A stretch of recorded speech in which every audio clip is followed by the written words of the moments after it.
Hello friends, smart personality channel पर एक बार फिर आपका बहुत बहुत स्वागत है। ईश्वर ने आपको बहुत सारी शक्तियों से नवाजा है। बस ज़रूरत इस बात की है कि उन शक्तियों का प्रयोग आप करें। जो व्यक्ति ईश्वर के द्वारा दी गई शक्तियों का खुद पर प्रयोग करता है वो अपने जीवन में असीमित सफलताओं को हासिल करता है। ये जो शक्तियाँ हैं वैसे तो ये बहुत सारी हैं, लेकिन हम 4 शक्तियों के बारे में आज आपसे चर्चा करेंगे। पहला, पावर ऑफ विल। दूसरा, पावर ऑफ कॉन्फिडेंस। तीसरा, पावर ऑफ मॉरल करेज।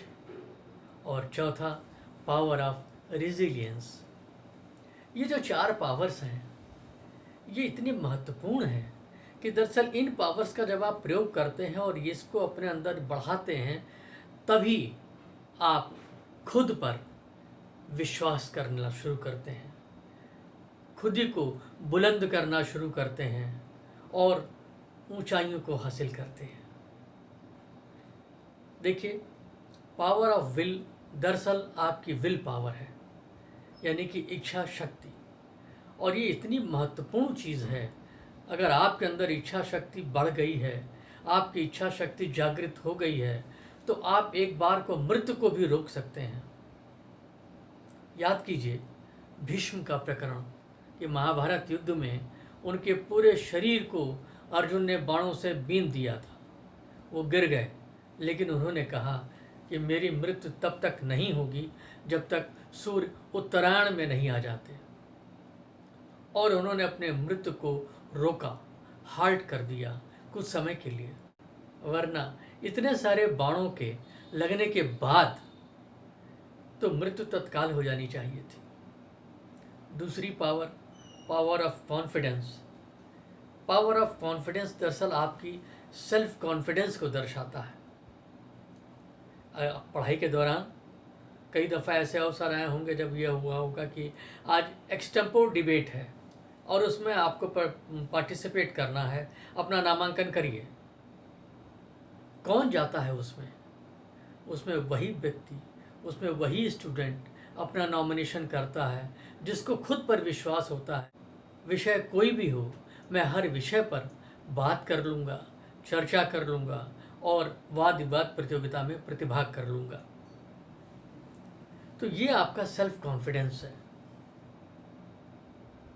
जिसके कारण आप आगे बढ़ते हैं।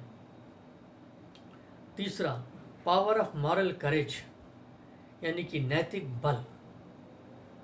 ये नैतिक बल बहुत ही महत्वपूर्ण है।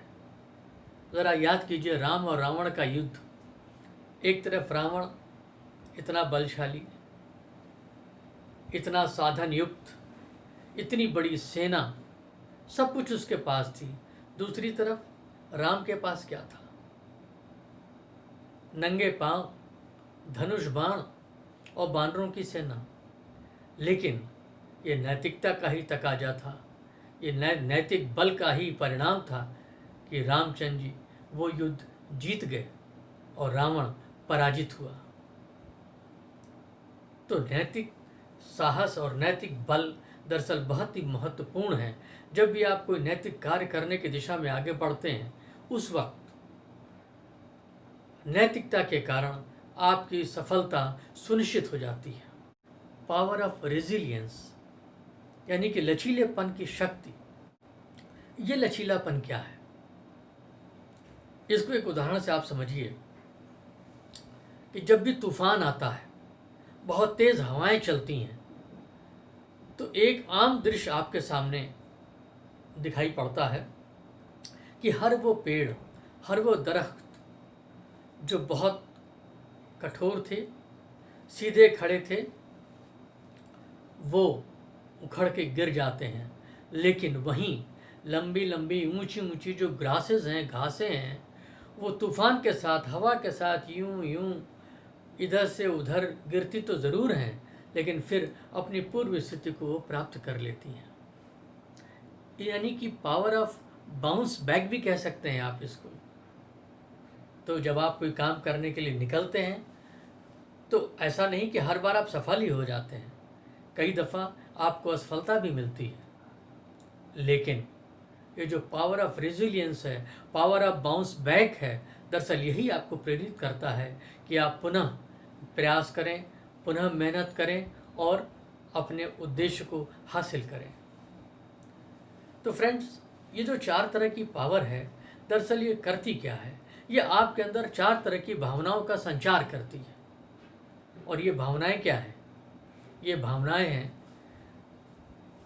इच्छा शक्ति संचार करती है आपके अंदर प्रेरक शक्ति का, ड्राइविंग फोर्स का, जिसका नतीजा ये होता है कि आप कोई ड्रीम देखते हैं, आपका कोई सपना होता है, आप कोई उद्देश्य होता है और आप उसको हासिल करने की चेष्टा करते हैं। अगर आपके ड्रीम्स ना हो, अगर आपकी ये विल पावर ना हो, आपकी इच्छा शक्ति ना हो, तो आपको इस उद्देश्य नहीं बनाएंगे अपने लिए कि मुझे क्या हासिल करना है, मुझे कहाँ पहुँचना है, मुझे कहाँ जाना है। दूसरा सेल्फ कॉन्फिडेंस, यानी कि आत्मविश्वास। आत्मविश्वास आपको आगे बढ़ाता है उस मार्ग पे, उस रास्ते पे जिस पर आप ये मानते हैं कि आई कैन डू इट। ये भावना आपके अंदर प्रबल करता है, if you can do it then do it and you will succeed. तो friends, I can do it की भावना बहुत ही प्रबल, बहुत ही महत्वपूर्ण होती है आपके लिए, जो सक्सेस दिलाती है, सफलता दिलाती है और आपको ऊंचाइयों पर ले जाती है। नैतिक बल का जहाँ तक सवाल है, मॉरल करेज की बात जो है, वो आपके अंदर संचार करती है इस भावना का, आई कैन फेस इट, यानी कि मैं सामना कर सकता हूँ। किसका सामना करना है? अपोजिशन का, जो हमारे अपोजिट खड़ा है, उसके अंदर कितना नैतिक बल है। अगर उसके अंदर नैतिक बल नहीं है और मेरे अंदर नैतिक बल है, तो निश्चित जानिए कि जीत हमारी होगी। और एक नहीं, अनेकों उदाहरण इससे भरे पड़े हैं। कौरव पांडव के युद्ध को आप देखिए, कौरवों का नैतिक बल नहीं था, जिसके कारण कि उनकी हार हुई, जबकि पांडवों के मुकाबले में उनके पास बहुत बड़ी सेना थी, लेकिन नैतिक बल न होने के कारण वो हारे। और इसी प्रकार जो पावर ऑफ बाउंस बैक है, लचीलेपन की जो ताकत है, मैं फिर आऊँगा, मैं पुनः आऊँगा, मैं पुनः प्रयास करूँगा, ये जो भावना है, आई कैन बाउंस, ये जो भावना है, दरअसल यही भावना आपको गिर के खड़े होने का संबल प्रदान करती है, शक्ति प्रदान करती है, ताकत प्रदान करती है। और गिरने के बाद भी आप फिर से एक बार नई तैयारी करते हैं और अपने लक्ष्य को पाने का भरपूर पुरजोश प्रयास करते हैं। मैं कुछ आपको उदाहरण देना चाहूँगा ऐसे लोगों का कि जिनकी सफलताएं सुनकर आप दांतों तले उंगलियां दबा लेंगे। ज़रा उम्मीद करिए कि एक व्यक्ति जिसकी उम्र मात्र 23 साल हो और वो अरबपति हो गया हो। कौन हो सकता है? सब जानते हैं, मार्क जुकरबर्ग, फेसबुक का संचालक। इतनी कम अवस्था में इतनी लोकप्रियता, इतना धन उन्होंने अर्जित कर लिया। हिंदुस्तान के रितेश अग्रवाल मात्र 24 साल की अवस्था में अरबपति बन गए। उन्होंने ओयो ब्रांड निकाला और छा गए सारी दुनिया में। बिल गेट्स 31 वर्ष की आयु में ही बिलियनियर बन गए। 33 साल की उम्र में टाइगर वुड्स अरबपति और बहुत बड़ा नाम गोल्फ के क्षेत्र में। 35 साल की आयु में जेफ बेजोस, अमेजन के संस्थापक, वो अरबपति बन गए और एक बहुत बड़ी श्रृंखला रिटेल आउटलेट की उन्होंने स्थापित कर दी। 41 साल की आयु में एलन मस्क, जो कि इंडस्ट्रियल डिज़ाइनर थे, वो अरबपति बने। मतलब अपने कार्य क्षेत्र में किस कदर उन्होंने मेहनत की होगी, कितना लोगों को उन्होंने जो है प्रभावित किया होगा, कितना काम किया होगा, और उसके बाद उन्होंने सफलता हासिल की। और कौन भूल सकता है 56 साल की आयु में विश्व के दूसरे नंबर के सबसे अमीर आदमी वॉरेन बफेट को। ये जो उदाहरण अभी मैंने आपको दिए हैं, इनमें एक बात तो कॉमन है कि ये सभी खुद पर विश्वास करते थे। उनको अपने आप पे भरोसा था, अपने लक्ष्य पे भरोसा था, अपने मॉरल पे भरोसा था, और इसी वजह से उन्होंने अपना लोहा मनवाया और वो सफल हुए। Will power, self confidence, moral courage और रिजिलियंस, ये जो 4 शक्तियां हैं, इनका इस्तेमाल उन्होंने भरपूर किया। और हर आदमी उनका नाम लेता है, उनको उदाहरण देता है। बहुतों के तो आइडॉल हैं, प्रेरणा स्रोत हैं।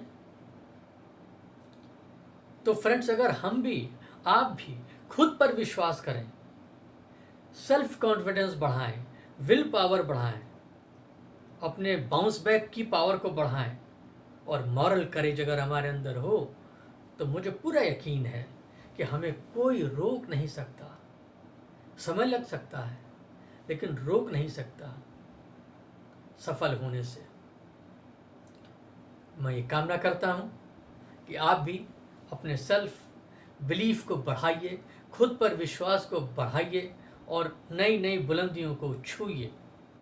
इसलिए फ्रेंड्स, खुद ही को कर बुलंद इतना कि हर तदबीर से पहले खुदा बंदे से ये पूछे, बता तेरी रज़ा क्या है। Thank you friends, thank you very much.